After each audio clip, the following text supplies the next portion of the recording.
As we continue on South Bay Sunday, we're going to get to know our supervisor for District 4, Santa Clara County Supervisor Ken Yeager is here. So nice to see you. Good to see you, Sam. Thank you. We just saw you last week, too, which thank you, by the way, for the wonderful commendation for Lisa Chrysler and myself. That was so nice. No, I was very proud to give you and Lisa separate commendations from the county, talking about really all of the great work that both of you have done with all the charities, with all the activities here in San Jose, really being the voice of San Jose, which has, given everybody so much information and delight. Yeah. And I just really wanted to recognize both of you. But as you said, Lisa was very funny. She just got right up there to that microphone and started talking. I appreciate the commendation, but I have to say when it comes to that, I basically pick up the scraps. I do what Lisa doesn't do, and she does almost everything. Yeah. So we wish her well and sort of figuring out what she wants to do next. She's a wonderful partner, and it was a wonderful 12 years working with her, and we're still great pals, of course.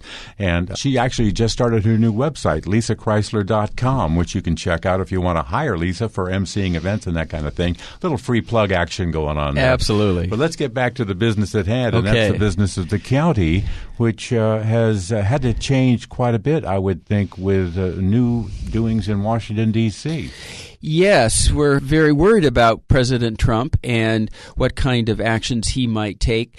Santa Clara County in California went all the way in with the Affordable Care Act. We were able to enroll about 100,000 people, believe it or not, into the expanded Medi-Cal program, people who weren't able to get coverage before. It has really helped the county's bottom line because these were people who often would come into Valley Medical Center, the county hospital, or one of our clinics and wouldn't have insurance. And so the county would have to cover that cost. Mm-hmm. We were able then to enroll them. Now the federal government and the state pays for that insurance, and it really has made VMC profitable really for the very first time in its history. And we're just very worried what's going to happen if he dismantles that and whether these people will still have insurance. Well, it's interesting you say that because that's sort of always been my theory, and it's not really a theory, but it's been my way of thinking about it, is that it really does save taxpayers money when you get your own insurance and you put the bill for your own insurance, and then the ERs get a little break and the costs go down for the county, which means the costs go down for the taxpayers. Absolutely. And the nice thing about having, of course, insurance is that you have a medical home.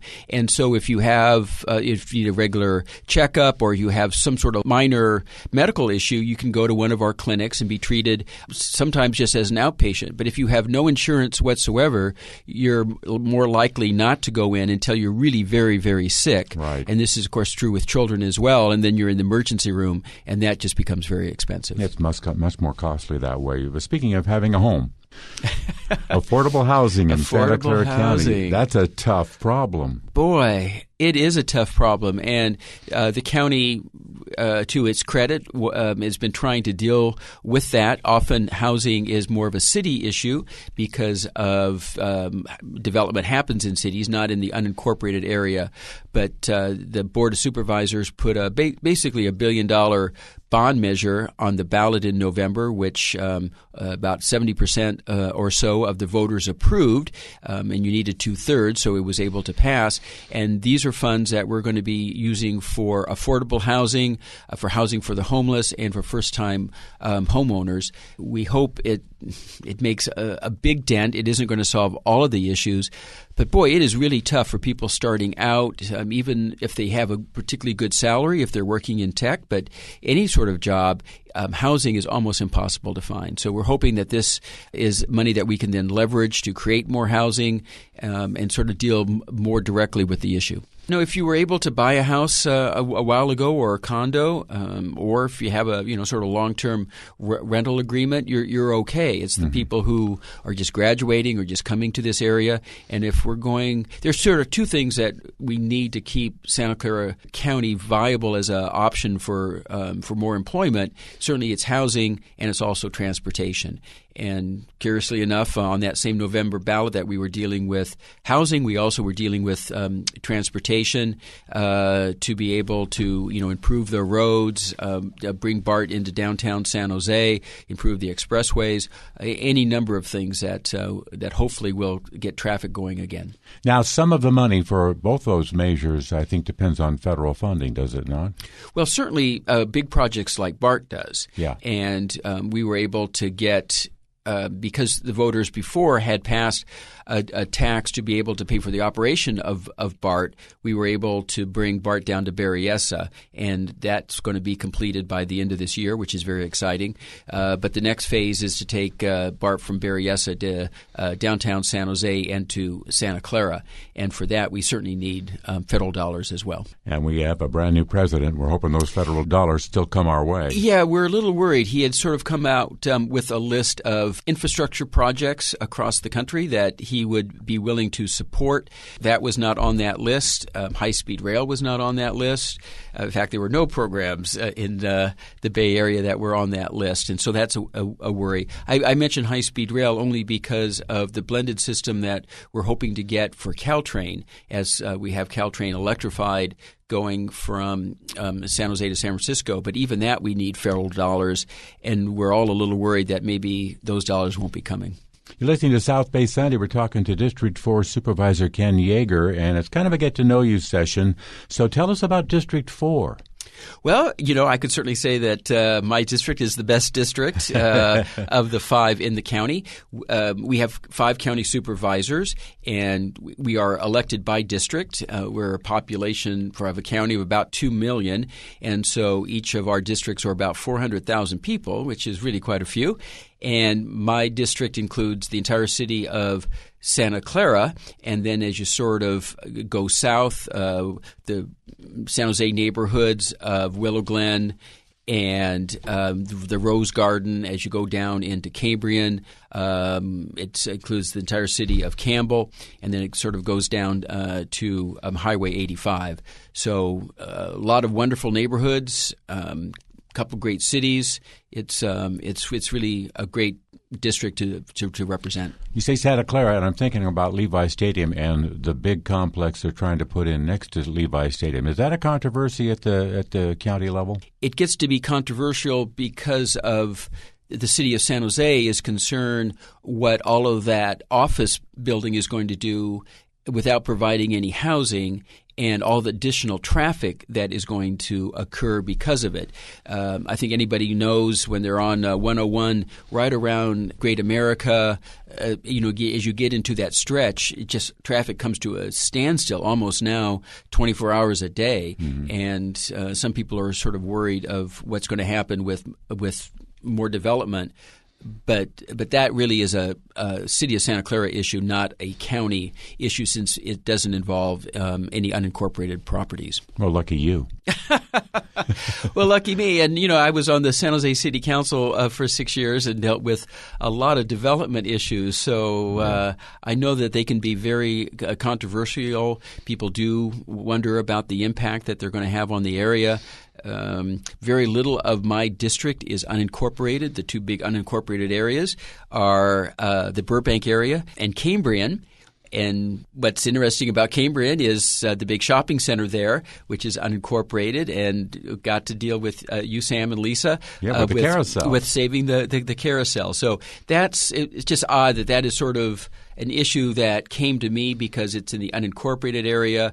It is going to be incorporated into the city of San Jose, but I was trying, and successfully did, make it a landmark, have landmark status, so whatever happens over the city that they can't destroy the carousel. And nor should they. Nor should they. It's going to be beautiful. It is, and we've seen some of the initial drawings now of the people who are redeveloping that area, and they've certainly put the carousel in a very prominent location at this point. So with the help of Lisa in particular, and Facebook, and all of the connections we were able to make, we were able to save it. Looking at 2017, I noticed from your county website, intimate partner violence. We just talked about teen dating violence on South Bay Sunday, and that's under that umbrella. Yes, there are many aspects under intimate partner violence, and whenever there's that kind of violence in a home, it's going to affect many people, but it's particularly going to affect children. And so we're trying to provide programs for kids when they're under that situation. Included as well is teenage dating and teenage dating violence, which we know unfortunately occurs a great deal. And trying to educate teenagers, I think people don't often know how to get out of those kind of violent relationships, particularly young women, and so trying to educate people in the schools that if that is occurring, or if you have a friend who has mentioned it to you, to certainly be able to report it, so we can provide the kind of treatment that is necessary. And do you have a process within the county? I know that you address it on your page. Yes, we do. We provide many programs. Santa Clara County takes intimate partner violence very seriously. We put a lot of resources in it. A lot of it is connected to mental health programs that we provide, but also certainly working with our sheriff's department that when they get phone calls about domestic violence, to take it very seriously. And if arrests are necessary, to really sort of understand what's going on and to be able to really witness it and see it, if you will. What sometimes happens is that when they get a call and they go out to a home, the person who's being abused decides not to report it or change it. And so we're really trying to have a better understanding so when those situations happen, we can take the corrective action. Well, we're looking at 2017, and one of the things that came up recently was the new county jail that everybody seems to be wanting. But looking ahead at 2017, for you personally, or you as a county supervisor for District 4, what are your priorities? Well, I've been very fortunate to focus a lot on health issues. We've talked a little bit about the Affordable Care Act and how that might happen, how that might affect us here.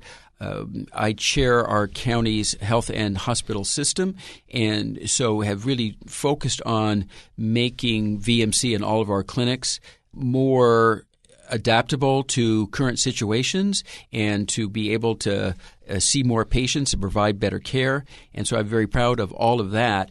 But as far as public health issues, which I've also focused on, childhood obesity is a big issue here. 1 in 4 children are obese or overweight, and that often leads to serious issues like diabetes and other problems as they get older. We continue to work on HIV/AIDS and to stop the spread of HIV, and we're starting a Getting to Zero campaign here in Santa Clara County. 0 infections, 0 deaths, and 0 stigma. We're also having a lot of diabetes prevention programs. Diabetes is a very severe chronic illness, and there aren't a lot of programs out there to help people with their diabetes, and so we're working on that as well.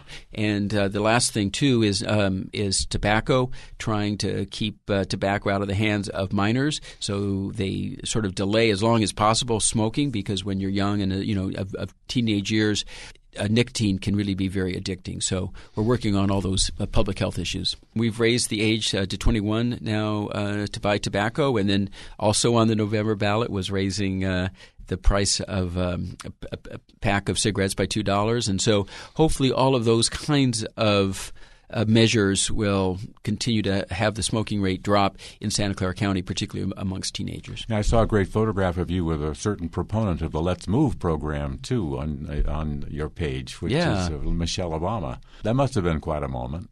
Yeah, you can imagine what it was, how exciting it was to be recognized by the First Lady on all of our health programs that we're doing here in Santa Clara County, but to be in the White House and to have a picture taken with her was really quite an honor. Yeah, I guess so.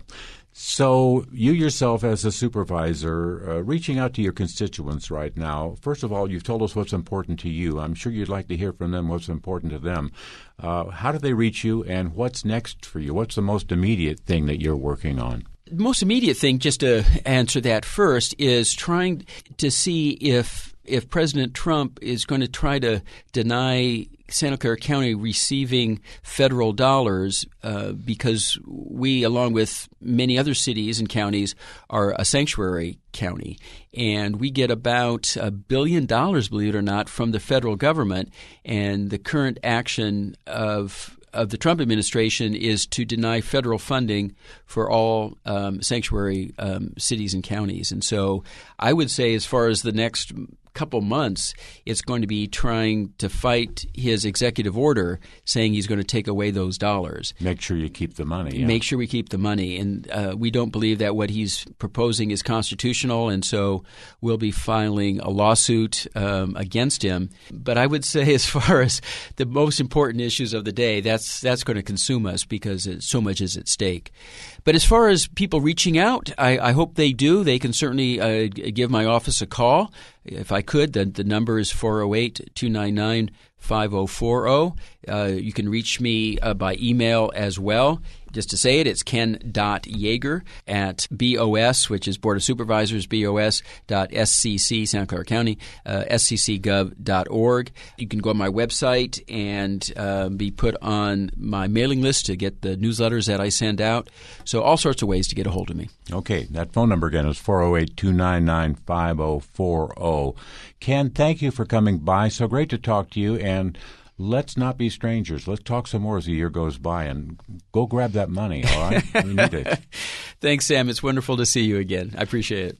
It's our South Bay Sunday for another week. I'm Sam Van Zandt. Appreciate you listening. Have a great week, and we'll see you next week on South Bay Sunday.